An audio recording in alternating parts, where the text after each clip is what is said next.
Hey guys, it's Middle of the Res Road. Today we're here with Alexandra, and we're here to get to know her a little bit. You might know her. I think she's pretty famous, but before we get into that, Alyssa has our events for us, and I have the trivia question after that.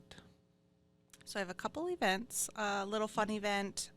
We have the Duluth Apple Palooza on October 1st. And we have the Duluth Cloquet Sober Squad Community Smudge Walk on October 2nd at 2 p.m. I'll have those, the flyers listed on our Facebook for times and addresses of the events. Well, that sounds fun. Yeah. So if anybody is available those days, those are some fun events that you can attend. All right, and onto the trivia question. I don't want to give too much away right away at the beginning, but I will. The trivia question is, what is the longest bike race in the world? Am I supposed to answer or do I wait until later? We'll save your guesses until the end. Okay, I have some guesses. But then I will tell you the answer at the end. I'm pretty sure you probably know it. But I don't know. Maybe. We'll see. Like, I have some ideas. But anyways, we'll get started. So just tell us a little bit about yourself. Where you grew up, where you from. Sure. My name is Alexandra Houchin, and I'm a citizen of the Fond du Lac Band of Lake Superior, Ojibwe, but I grew up in southern Wisconsin. I tell everyone that I grew up by the Rock River, but I kind of switched between my dad's house in Janesville, Wisconsin, and my mom's house in Evansville, Wisconsin. It's kind of by Madison. Way south. Yeah, like way south down there. Even Janesville is even more south, like close to the Illinois border. So, yeah, grew up down there, and I have two siblings. They're both younger. I have a brother who has two kids, and my sister also has two kids. And I live in my pop-up camper truck, which is a new addition to my family. I used to live in the back, in the bed of my truck. Actually, before that, I lived in my Honda Element, and then my boyfriend moved in with me, and it was just like way too small for two giant people to live in a Honda Element. So we moved into his truck that is just like a camper shell for like 4 or 5 months. And then when we got back up to Minnesota from Arizona, because we were wintering in Arizona, the mosquitoes, I was like, dude, I cannot live in a camper shell with the mosquitoes. So we bought just like a $2,000 pop-up camper, and we've been rebuilding it slowly over the summer. We just got solar on it, which is huge. That's awesome. Yeah, we have electricity now, which is sick. And we just put a fridge in, so now I have no more soaking wet cheese. So yeah, it's really nice. You know, like when you have cooler life, like you're just like pouring water out of your cheese block. You know, like when the ice melts and your cheese like falls to the bottom, and it just like, even if I had it in a plastic bag, even if I had it in a bowl, it would just always be soggy cheese. So it was like super sad. So living the big life right now. But yeah, that's the short, sweet story of my life. So you winter in Arizona and you just summer here? Yeah, doesn't that sound so bougie? No, it's a little bit. Yeah, it sounds really great and romantic. But we live in the camper because it's really sad, like the housing situation here. Oh, for sure. Like when I was living here, I was paying like $1,300. I had a roommate, but we were paying $1,300 a month for our base rent, and then internet and electricity and water. I'm like, you have to work so hard to pay all of those bills, and then you're trapped in this work cycle of paying your bills and then going to work to make the bills, and I just like really didn't like that life. So decided to move into my vehicle. I was like, I'm gonna figure out how to make it work, but to do that, I I don't have the capacity to live in the freezing cold winter up here all winter long. So I have some friends down in southern Arizona who have a chunk of land, and they have a well too. So we have water and land there. So we've been, just last year was my first year doing it, and we're going back to Arizona this winter again. That's so cool, though. I mean, I see on TikTok everybody, they'll either do like a van or a school bus or a camper, and they just renovate it, and that's what they live in, and they travel all over the place. So it's so cool that you can actually do that. It's pretty cool. I feel really lucky that I kind of get to choose what I want to do for work. You know, our overhead is super low. Now we have solar, so we don't have to pay for any electricity. And, you know, I essentially paid for my whole house. Granted, it's like 120 square feet or something. But the idea to just get up and go. yeah, when the weather's decent, we just hang out outside most of the time and just live and cook inside the camper. However, we did design this really cool tailgate table. It like hangs off the side of our truck, and we can cook outside then and just hang like out an outside. outdoor kitchen. That's cool. Yeah, so we have our outdoor kitchen. And that's super nice. Super lucky. But it's kind of hard to, you know, I'm kind of in a million different places. And I feel really connected to Fond du Lac and to being here at home. So I always kind of feel sad, a little sad and a little guilty when I'm far away. Because, like, my mom's here and my good friends are here. And, you know, everybody just wants to see me happy. So I know that. But I still really miss everything about being here and kind of being pulled in a million different ways. But yeah, you kind of feel like almost like a disconnection when you're gone. I know I get like that sometimes too. yeah. Fortunately, like, good people and good friends here, like, you're Ojibwe no matter where you go. Yeah, okay, thanks. So when you're in Arizona, do you just stay in that one spot, or do you like travel around? We travel around. Okay. It's nice to have a home base wherever we are. Like, even when I say we spend our summers in Minnesota, we home base in Minnesota, and that's like putting our camper in my friend's yard. She lets us live in her yard. She's the best. Shout out to Ariana.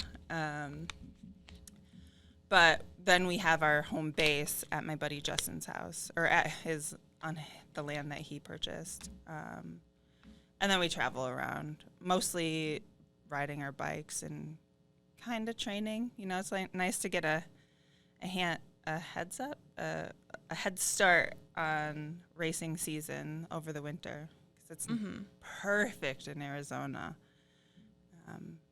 in January and February. So nice. Not too hot, sunny, perfect. So when does racing season start? I kind of think it's like a summery kind of thing, Okay. like You're talking about bicycles, right? pedal bike racing, mountain bike racing. So I ride mountain bikes. It's been my jam for a long time now. It's so weird being like, oh, I just been doing it for a couple years, and then I start to look back at the time clock, and I'm like, whoa, it's adding up. I'm getting older. Kind of cool. But yeah, a lot of, like, one of my favorite races, it's called the Colorado Trail Race, and that happens, now it's kind of late summer. It used to happen at the end of July, but now it's the second week of August. But that's the one that I'm like, ooh, I really want to train for that. But then I try to do, like, shorter races to get out with community, to get my butt kicked and try hard at something I'm not that good at. Yeah, I was. I'm not gonna lie, I was Googling you before, Oh, jeez. and you actually set the record, right, for the Colorado. For the Colorado Trail Race? Yeah. Yeah, so that was really cool. So in 2018, I kind of just signed up for my first Colorado Trail Race. The Colorado Trail Race is a 527-mile mountain bike race in Colorado. It's like 72,000 feet of elevation gain. So, Like during the race, or yeah, over the duration of the race. So, you know, I finish usually in 6 days. I've been trying for a 5-day finish, but I've done it 5 times. I've raced it 5 times. And every time I've had a 6-day finish. So, that's like 12 or 14,000 feet of climbing every day. Oh, And most of the race is above 10,000 feet, kind of goes between 10,000 and 13,000 feet of elevation. So it's really high. That's crazy. I think the crazier part is you did it on a single speed bike.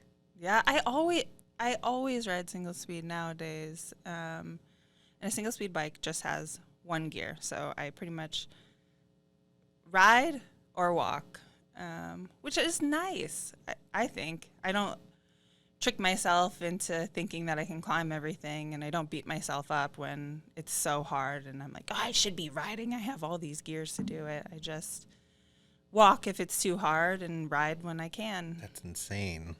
It's pretty cool. It's really, it helps you have a better relationship with the terrain too, I think, because you're just in it. You have this bike and you're like, oh, it's hard, but oh, that must mean there's a hill. And you're just really, I'm really fully present, a lot more so than when I'm on a geared bike. And then on a geared bike, I'm just worried about ripping my derailleur off, which is the little thing in the back that shifts the gears. I'm always worried about that, or some sort of malfunction with it, or if it isn't tuned up right, where it's just like clicking, and then you try to go have power and it skips, and it's just like with the single speed, it just works.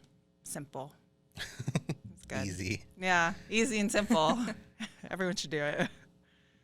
I don't know. I tried it. I went out with a friend of mine, and I was like, oh, it's going to be no problem. And he's like a little bit heavier set. So I was like, oh, I can keep up with him, no problem. And we went to Pine Valley last winter, and I almost died. Were you fat biking? Yeah. Nice. They have really good fat bike trails over there. It's really nice They're and fun. so skinny. Like, I thought I was going to fly off the trail every time. It's so fun, though. That's awesome. It is fun. It kind of got me into biking a little bit, and I'm just kind of getting started. But I kind of like paved trail riding most of the time. Haven't really gotten into the trails. Yeah, I'm not a trail rider. I just like just the paved trail in Duluth, and they have really nice trails. Lake Walk and the Munger, and That's great. I mean, if it's getting you on a bike, then it doesn't really matter where you're riding your bike. It's just like that joy of I don't think there's any feeling happier in the world than going down a hill on a bicycle. It's like the wind in your face. Every time I do that with any group of people, I look at people's faces and they're literally smiling like children. I'm like, this is the happiest feeling in the whole world. It's just like a tiny taste of freedom, and like you're flying. Super happy. I think it also, like you said, it reminds you of childhood too. Yeah. I don't know. I always get that wobble. Get us some fatter tires. I think having the wider your tire, the more control I feel like you have, and it's a little more comfy. That's why I like fat tires. I like to keep it chunky.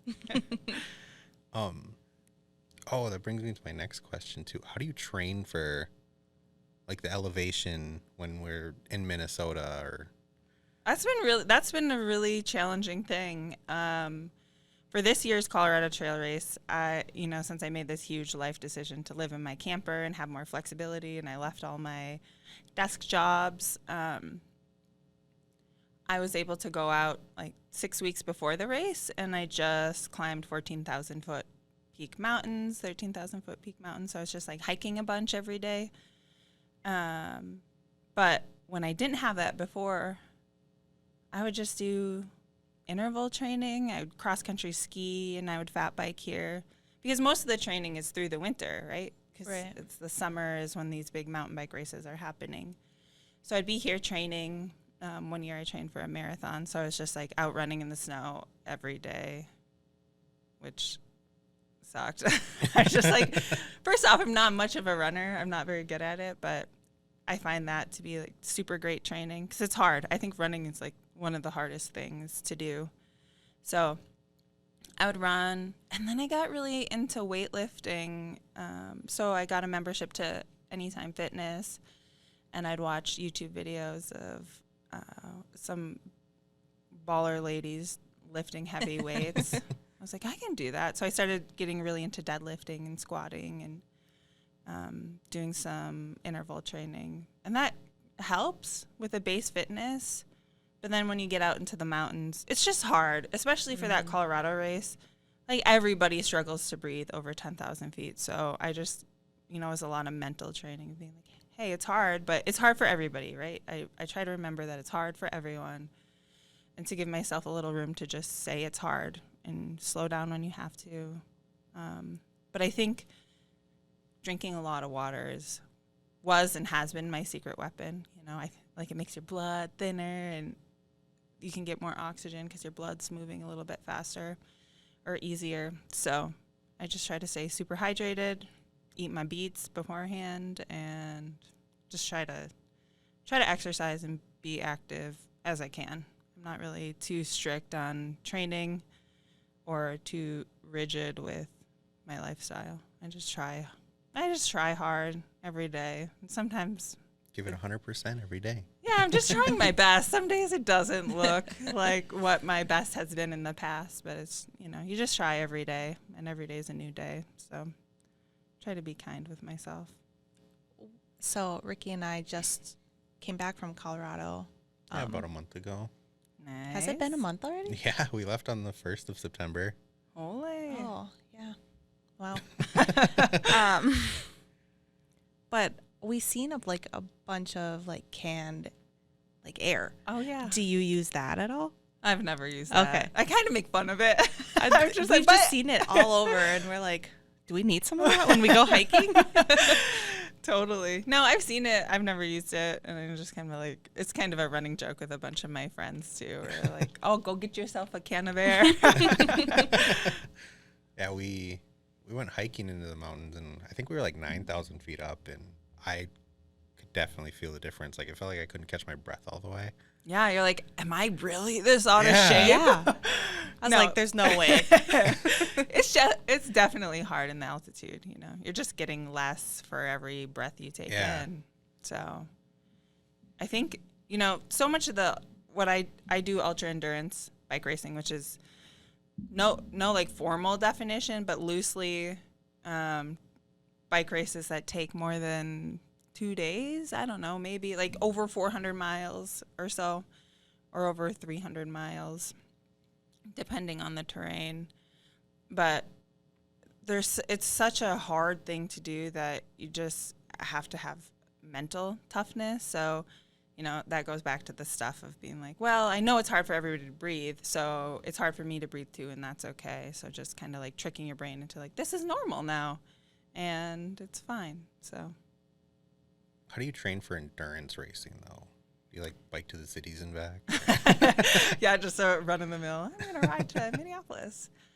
I think it's been a practice that I didn't realize I was training for a long time. So rewind back a decade, and I had gotten a job as a Jimmy John's bike sandwich delivery girl. So when I was living in Madison, we had a Jimmy John's right on State Street, downtown Madison, next to the campus, lots of college kids and businesses down there. So I did year-round bike delivery, which I thought it was just fun. I thought it was a great way to get paid to exercise, and pretty good money, I was making $20, $25 an hour in tips and stuff. Yeah. So it was super great. A great job in my 20s. I got to have fun. I partied a lot, but got to find exercise every day. And then that turned into a job as an actual bike messenger, where I was delivering documents and more sandwiches. We had a couple other contracts with another sandwich company. And that was also working out every day. But those hours were longer, and the riding in the miles was harder. So there'd be 10-mile deliveries we'd have to take all the way across town. And since it was year-round, I was riding in rain and riding in snow, and I kind of just got used to the suffering. It was work, So I was thrown into all sorts of situations, like rain, and pulling heavy loads, and carrying really heavy things on my back, and making sure that all the if it was pouring rain, I still had to be outside and deliver these documents to places, but they had to stay dry. They had to not get crinkly, and just like really learning how to understand and prepare for weather and to be super intentional about how I was riding my bike and how I was doing things. And then that turned into an interest in bike touring. I wanted to see the country and I wanted to travel, but I had no money. But I did have a bicycle, so I saved up like $1,000 and decided I was going to ride my bicycle across the country. Did that, ran out of money, hitchhiked back home. It's like, okay, that didn't work. So then I tried it again the next summer and did another trip and ran out of money again and hitchhiked back home. And, just kept trying to ride my bike further and further, but not trying to go fast, not trying to do anything too crazy. Just wanted to see things and experience life and get to know myself and get to know, the land that I live on. And then as I started getting older, I started getting kind of lonely doing that stuff. Like all my friends started getting real jobs and getting into serious relationships and having kids. And I was like, let's go on a bike trip. And they'd be like, sorry, I can't. So it got kind of lonely. And I heard about this ultra endurance bike racing, which I never considered myself an athlete. I'm not very fit in day races. Like if I sign up for a day race, I'm usually like in the last 20 to finish. So I was like, well, bike racing isn't my thing, but this really long distance bike racing is kind of like a bike tour. And at least I might see other people on bikes with me who prioritize cycling in their lives. So I was like, maybe I'll make some friends doing this.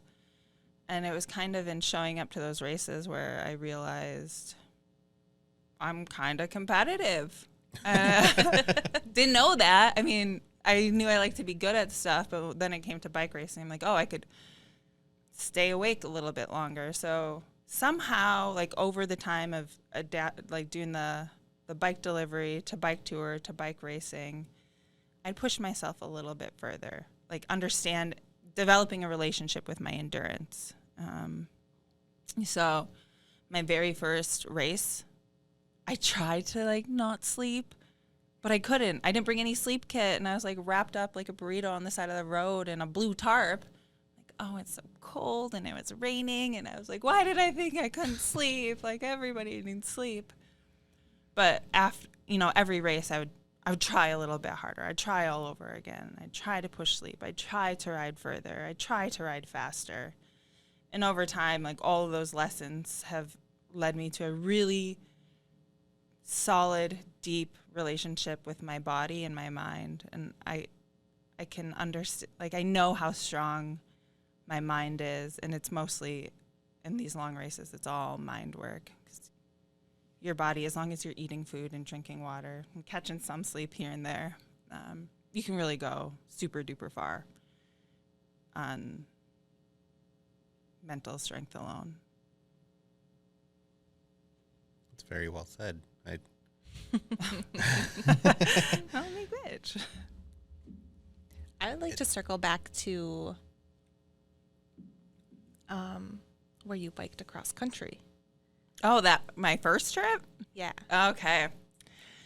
So back then, in my bike delivery days, I rode a bike that was called a fixed gear bicycle. So it's a single speed, but the cog in the back is directly mounted to the wheel. So if you pedal forward, you go forward. If you pedal backward, you'd go backward. Okay. So it's a fixed drivetrain.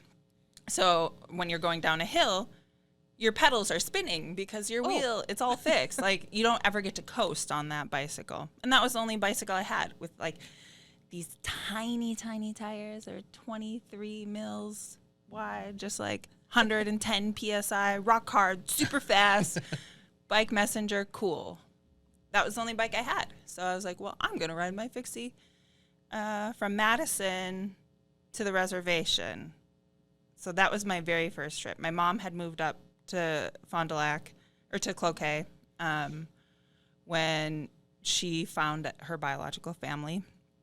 And I was still, young. So I was like, you know what? I don't really know anything about my tribal community. I think I'm going to ride my bike there and think about my intention when I get there. And I spent a few weeks here kind of just hanging out and meeting people and relatives that I never knew I had. So every day on my way here, I would think about like where I'm going and what I wanted to know and what I thought about, or what I had been programmed to think about Native people and what I thought about my own identity, my newly learned identity as a Fond du Lac tribal citizen. Like I was just an Indian, you know. Actually, It was like my mom was an Indian, and I didn't really understand anything what that meant because she was adopted, and we had people like, "Oh, what tribe are you from?" I'm like, "I don't know, some tribe in Minnesota." And they're like, "Okay, sounds cool." But we found out our family connections, and it was really important for me on my journey of finding out my identity. So rode that bicycle all the way to Cloquet. Actually, I rode it Moose Lake, I think. I can't remember where I called my mom, but I was like, I'm tired, come pick me up. You know? Still super close, though. I from know, Madison. which is ridiculous. I got so close, but, you know, it was the comfort. It was like 7 o'clock at night, and I was like, yeah, I'm not going to make it. So I called her, and she totally picked me up. And then I spent a couple of weeks here, and then rode out to Colorado. It was a disaster. I had no idea how to bike tour. I had like an extra tire, and all I had was a backpack that I tied onto my rack, and I only had one water bottle with me. And like getting out of Minnesota was okay, you know, because there's lots of towns. But as I started getting into the Dakotas, I was like, oh. There's no towns for like 100 miles. Yeah, there's no towns. There's no water. I was like taping, you know, like water bottles with duct tape, like just plastic water bottles with duct tape to the frame of my bicycle. Because I was like, oh, I need water. Who knew? There's not gas stations every 10 miles. That was a learning experience. So it was like I had no idea what I was doing. I was just going to go. And totally ran out of money, but like met so many nice people. Like that was back when $5 footlongs were a thing. One lady gave me $6. She's like, go get yourself a footlong. I was like, oh, thanks. It's super nice. And I just tried hard, and I spent all my money on hotels way too early, and then I was like stuck sleeping in ridiculous places. Like I sent my tent up in apartment courtyards because I was like, well, maybe it's safe, and there's so many people that live here. Like maybe one of the families thinks another family's just camping in the courtyard, and just finding random places to sleep, and a lot of suffering. But I made it to Colorado, and then I found a ride back home. Not doing that again. I was like, I did that so bad. But yeah, then it turned into all sorts of different bike trips after that. I kind of stayed around the Great Lakes. I spent a lot of time touring all over Wisconsin. One year I rode out to Ohio, like essentially rode from Madison over to Chicago, down around Lake Michigan, over into Columbus, Ohio, and then up there to Detroit, and then we took the ferry over Lake Michigan. I met up with a friend halfway through my trip. And then in 2015, I did a tour of the Tour Divide. The Tour Divide is a roughly 2,700-mile mountain bike race that starts in Alberta, Canada, and goes all the way to Mexico. I knew it was a race, but I figured that I could tour it because I'd never really done any mountain biking, and it was a mountain bike race. So in the summer of 2015, I took a bus with a friend to Tucson, Arizona, and then we started at the Mexico border and rode over 45 days north to Alberta, Canada on the Tour Divide mountain bike route. And that was like the start of crazy long bike trips for me. That's so crazy. Mexico to Canada. Yeah. That's long. That's a long ride. Yeah, it took us like a month and a half or 2 months, close to 2 months. How many bikes do you have? The old bike question. You know, at one point when I was living in Madison, I had a boyfriend. and he had like 12 bikes, and I had like 12 bikes, and we had a like 24 bikes in the basement between the two of us. Since then, I've gotten rid of some, and now I have maybe like 5 or 6 bikes. I try to. Some of them are working. Some of them are just like I stole parts off of it for this race or that race, so they're not quite working. I gave one of my bikes to my friend's son. I was trying to be a good person. I'm like, you can just have this. But then I got so sentimental about what it meant. And I was like, you can use this bike for an undetermined amount of time, but I might want it back someday. But pretend like it's your bike, and you can take it to college with you when you go to college. But it's still my bike, but you can use it. So some of them I have a little bit of sentimental issues with getting rid of. But I usually, like I have a fat bike for riding in the snow. And then I have a gravel bike, which has gears on it, and I can kind of put some skinnier tires on it and use it for road riding or riding on dirt roads. And then I have like 3 or 4 hardtail. So I have suspension up front, and it's hardtail in the back. Bicycles. And they're stuffed in my mom's basement and currently taking up a lot of space in my friend's garage. Like, I don't know. I don't want to get a storage unit, but people are going to get tired of me being like, hey, can I store my stuff here? Will I figure out my life? Just slide them a 20. Yeah, I'd be like, here. First 20. Yeah, I'd be like, here, I had some 20 and some sage. Super spiritual. What's your favorite place to bike around here then? Oh, I mean, Cloquet proper, Pine Valley is great. Super fun trails. You can ride all the trails. There's like 7 miles. You can ride them in an hour or 2 or 3.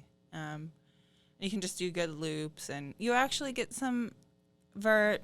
You get some climbing in, which is nice. I can get out of breath, but there's lots of like whoopies and fun stuff and ramps, and you can practice skills. There's some skinnies to ride, some like little logs, so you can practice. It's everybody can ride it. There's trails down at the bottom, like green trails, that super inexperienced riders can ride and gain some confidence, and there's some more chunky rocky stuff up on the ridge, and like everybody of every skill level can ride mountain bikes out there. So I love that place for going with friends who are newer to mountain biking, or like some of my more competitive bike friends if they're in town. That's still where I'll take them. It's fun for everyone, and they're great. But then Duluth has, 50 or 60 miles, a pretty epic trail. They have a lot. Yeah. Or you can actually also get some real climbing. You ride your bike up for 10 minutes, which people are like, isn't it flat in the Midwest? I'm like, I call it the Great Lakes, and it's not flat here. Thank you.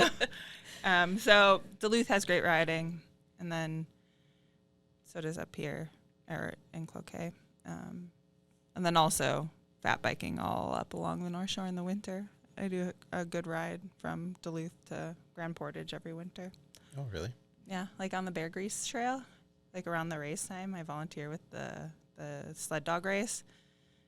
So I ride my bike from here to volunteer at the Sawbill checkpoint, and then ride all the way to Grand Portage with the race, kind of. That's cool. That's so crazy. It's super How fun. far you bike all the time.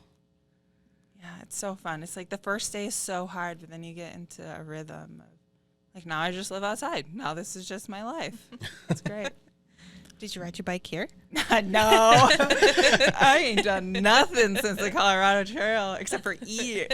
Like on those races, I think I probably lost 20 pounds, just from sheer doing hard stuff. And, you're eating like it's a job. It's not really, you're never really eating I'm never really eating like full meals. And Like you don't stop and sit down at a restaurant.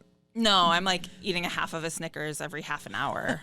Just like it's fuel. It gets very business-like. I was going to ask, like, what do you eat on? Because you can't carry, like, a lot, can you? I should show you some photos, but, I have a bag in the triangle of my bicycle, and I shove all my food in there. And I can usually carry, like, 3 days' worth of food. And In the past, I've definitely done better with food. The Colorado Trail Race, I was really struggling to eat. I brought lots of bars and complete cookies, which are literally the worst thing I've ever eaten during a bike race. A horrible mistake. But lots of candy bars and potato chips, like Doritos, tend to be I can usually choke down Doritos anytime. And the family size bag of Doritos can pack this small, 4 inches in diameter, and it's 3,000 calories, which is a half a day's worth of food, and it weighs nothing compared to that many calories of burritos is heavy. Yeah. So lots of chips, chocolate milk when I get to a gas station or something, or heavy whipping cream, or any Chocolate milk, really? Oh yeah, it's just so many calories, so good and so refreshing when you're out there. Or sometimes Gatorade when it's really hot. If I'm sweating a lot, it's just the sugars. It's like gasoline in your body when you're doing really hard things like that.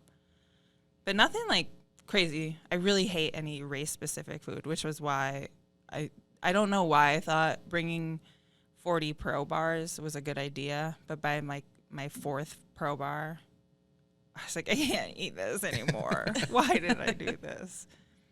So real food is a good idea. So that's the secret to It's Doritos. Yeah, it's Doritos and beef sticks. I can usually choke those down even if I'm not hungry. It's super wild I'm a good eater. I eat real good in my day-to-day life. And then when it comes to bike racing, it just turns into this job where I'm I gotta eat this thing. God, it's such a weird relationship to develop with food. yeah. It's okay, now I have to eat again. Has it already been an hour? Where it's it's only been an hour.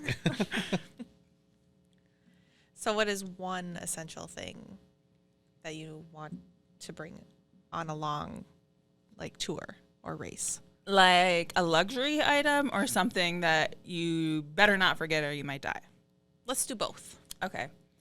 My better not forget or you'll die is some sort of water purification setup. Whether it's tabs, there's iodine tablets or aqua tabs or all sorts of chemical stuff you can put into your water that'll treat it, or a water filter, which I like the water filter because then it's just going through a filter and you squeeze it through a bag or some sort of purification hose. But sometimes in really short races where time matters, every 5 minutes matters, so you don't want to spend 5 minutes filtering. I'll use iodine tablets.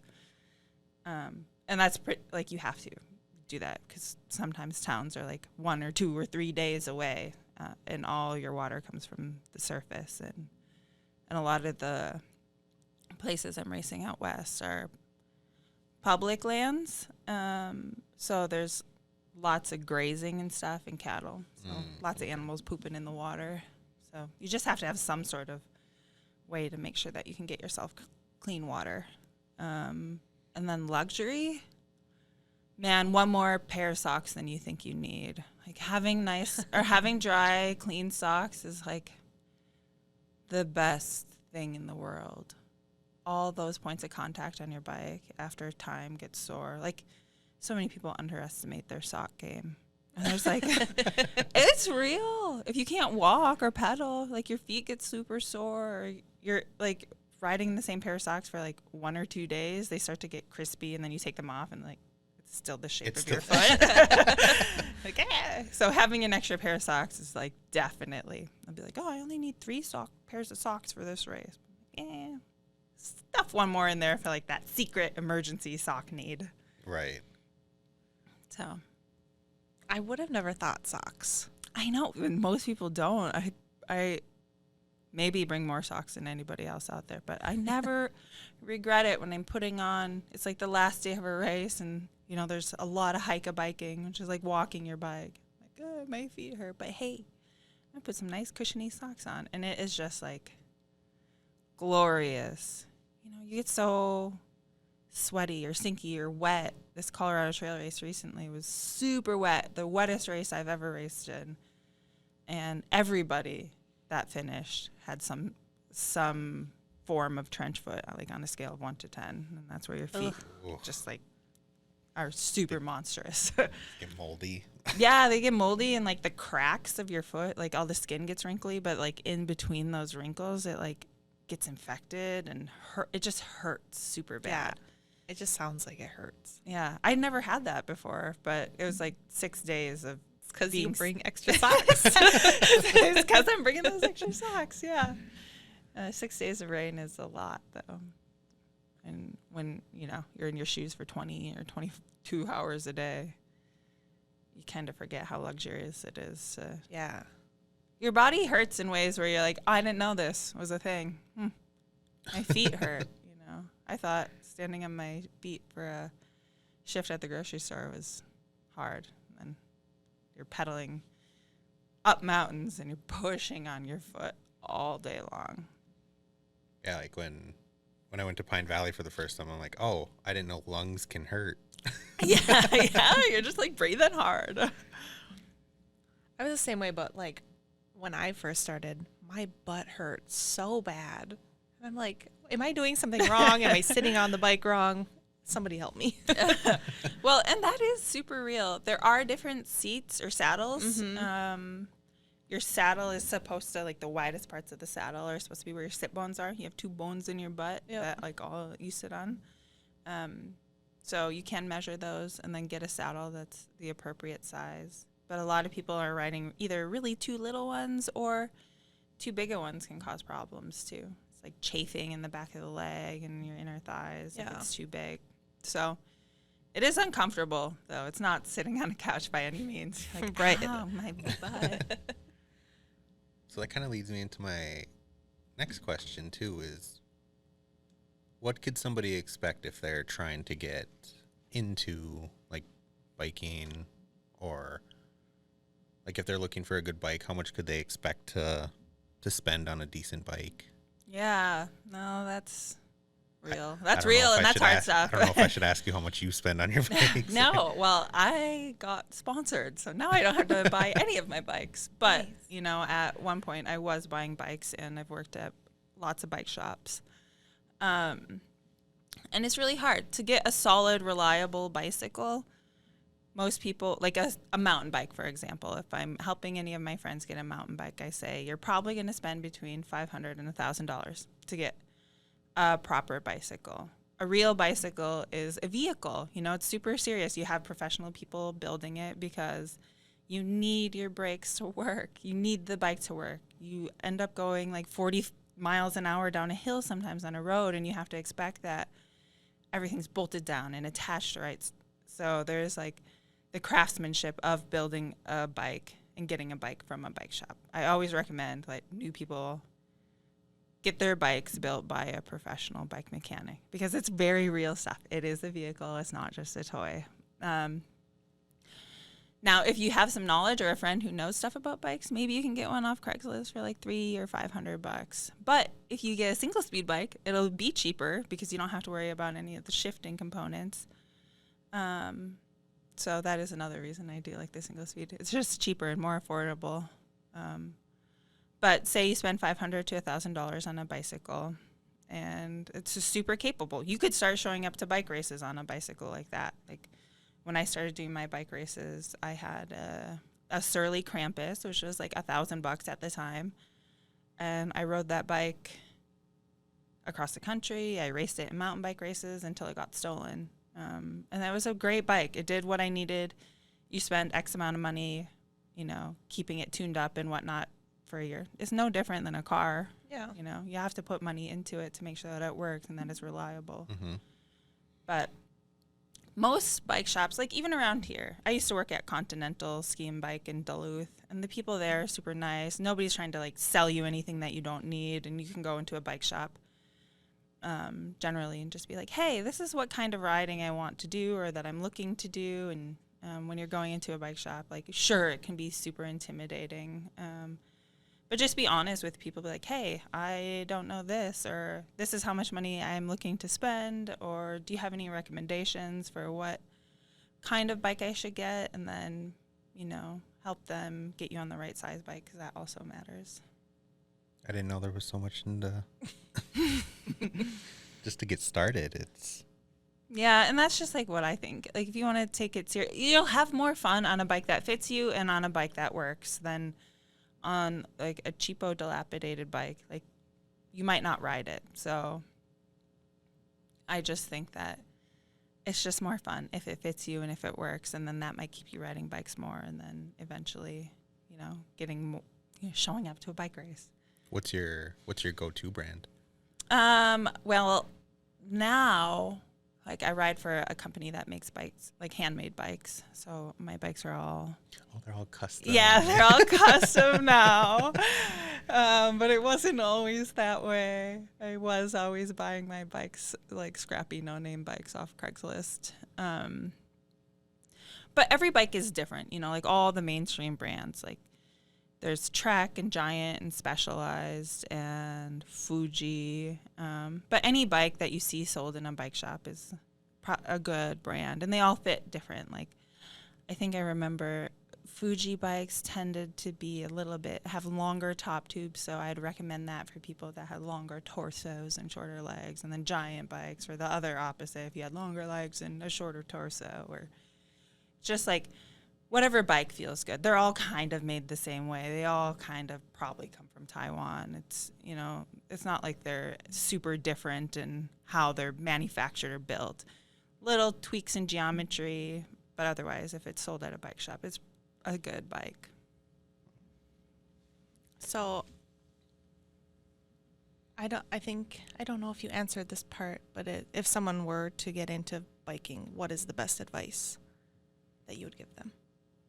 Oh, I think there's a couple of things. Like, it's going to be hard, and you're probably going to think you suck at it. But, like, as long as you're out there, that's fine. Things are going to scare you. I think it's really good to go out with somebody. If you can find somebody who maybe is a little more experienced than you, 'cause following somebody, like following their line, helps you improve your skills. Riding with people who are a little bit faster and stronger than you helps you improve your skills. But just being humble about the learning curve. Like, it's hard. Yeah. It's a lot harder than people think sometimes. And you're like, oh, I'm so out of shape, or oh, I'm really bad at this. But I just think people should be a little bit more kind to themselves. Like, you're out there doing it. It's a lot more than a lot of people. Yeah. And then understanding how your bike works, like making sure that you can lubricate your chain, making sure you know how to pump up your tires, and just checking your bike before your bike ride. Make sure your tires are pumped up, make sure your bike shifts, and make sure that you can stop. Just making sure your bike works before you take it on, trails or on a paved trail or something, because flat tires happen, and you don't want to get stranded 5 miles away from your car or True. something like that. So having the knowledge and wherewithal to pump up your tires or change a flat tire, or just know that those things happen and your bike isn't broken if you get a flat tire. It is super easy to fix. You can take it to a bike shop, or you can watch YouTube videos to figure it out. There's so many YouTube videos that will teach you how to change a flat bike tire, and you can totally learn how to do it, and your bike isn't broken. Because I do run into that a lot, or I used to, and at the bike shop, people be like, my bike doesn't work, or I haven't been riding it in a year because I got a flat tire. I'm like, oh, that's super easy to fix. It's like a $20 service thing at a bike shop, or, $6 with a new tube, and you can do it yourself. I'd rather just take it in and not do it. That's fair enough. That's fair. Well, I guess my last question would probably be, how do you keep the motivation on like 500-mile bike rides, or the one from Mexico to Canada? Like, how do you keep yourself going forward? Oh, it's such a roller coaster too. It's been a while since I've done that Canada to Mexico bike race, and that one's really hard to keep in the competitive game for 18 days. It took me on my fastest run.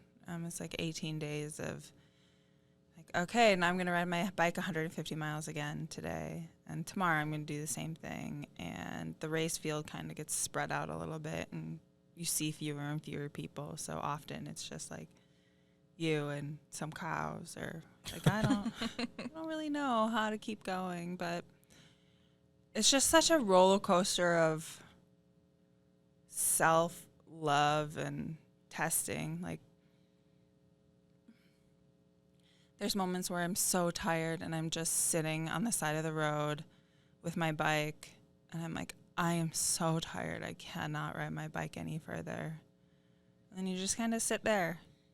Like, okay, but I have to. And then you get up, and then you ride your bike, and then you start to feel super happy and free, and you're climbing up a mountain, and I'm like, I wish everybody could see me right now and how cool I look and how awesome I feel, and to think about how far, like, I've come with my relationship with my own body and myself. And I'm like, wow, I used to hate my body so much, and now I'm riding my bike across the country and up mountains, and I'm winning, and like, wow, this is an amazing experience.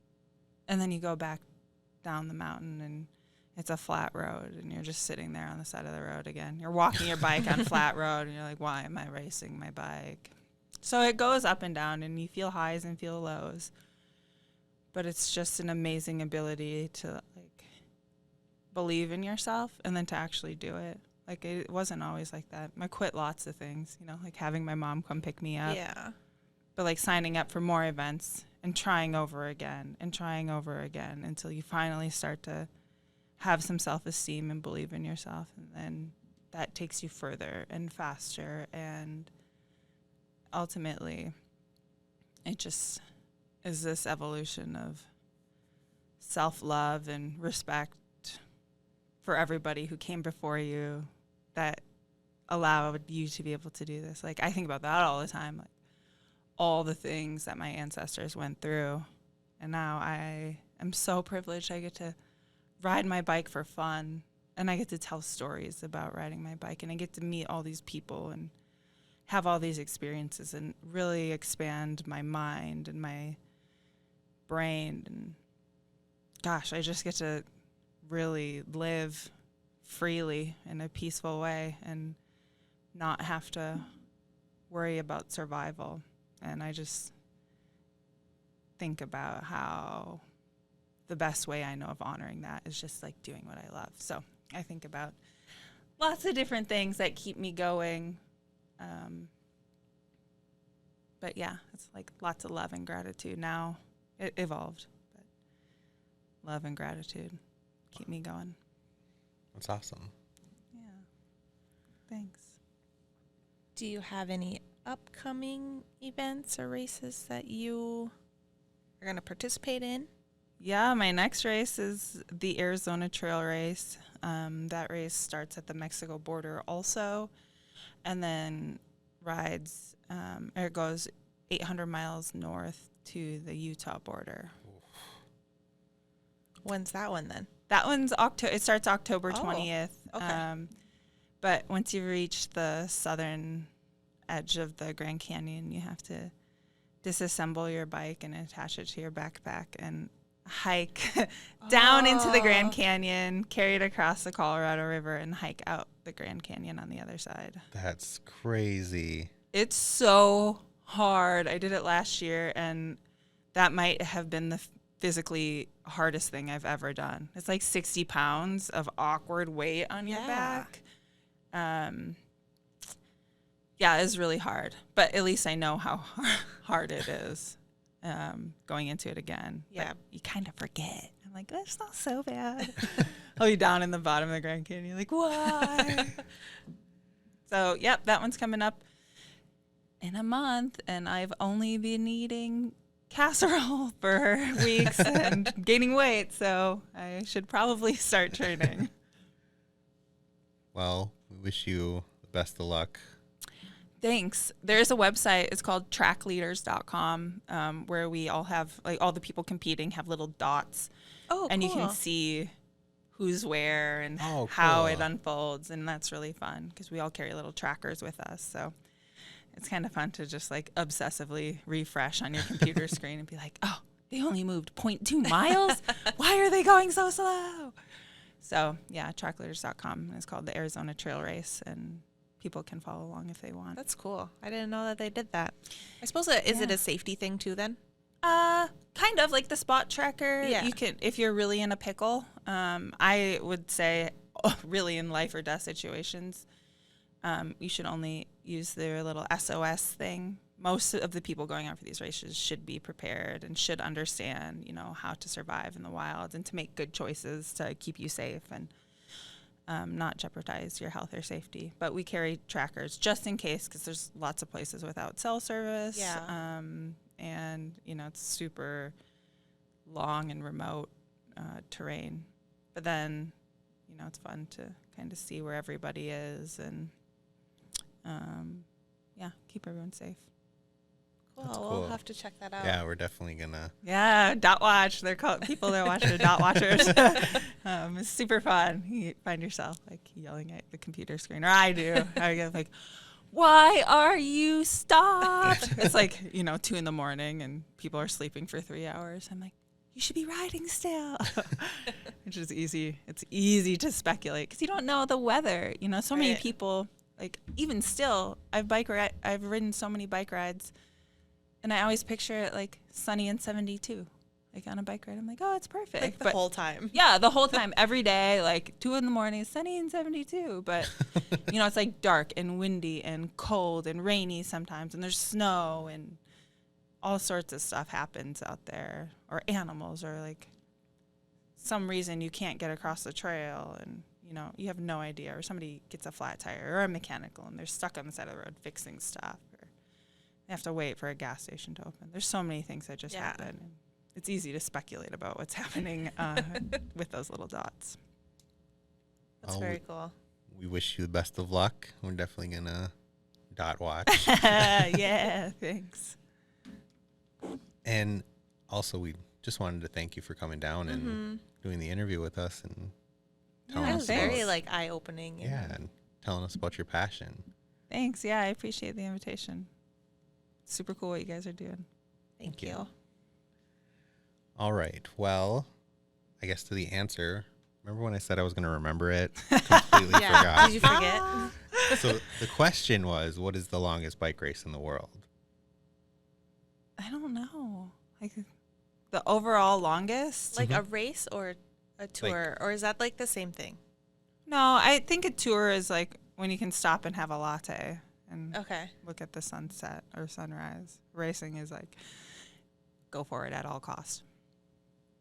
Then I have no idea, because I was gonna say like the Tour de France or something along those lines, but I mean the Is that- distance they cover is pretty far, but it's like Yeah. a stage race, so they're not always racing. They start over every day. Like you race and then stop and then race and then stop. So is that your guess, Tour de France? yeah. What's yours? I would say the Tour Divide. It's called the Trans-Siberian Extreme. Oh, sure. That sounds far. It's 9,103 kilometers in 25 days. Holy. That's a road race, I'm guessing, probably. Think so. Yeah, there's Maybe. a lot of pictures of people on like the roads and Yeah. stuff, but it's about, What is that in miles? I was going to say, Because I don't know It's that like thing. 6,000 maybe, it's like right? 5,600 Yeah. miles. It's like, That's a long. It's like way. almost twice the size of the United States. that's very far. Yeah. Yeah, and some of there's east to west bike route, but some people race on that, and that might be actually pretty long too.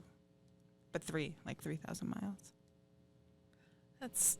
I could never see myself doing that. Like, would I want to do it? Sure, but could I see myself doing it?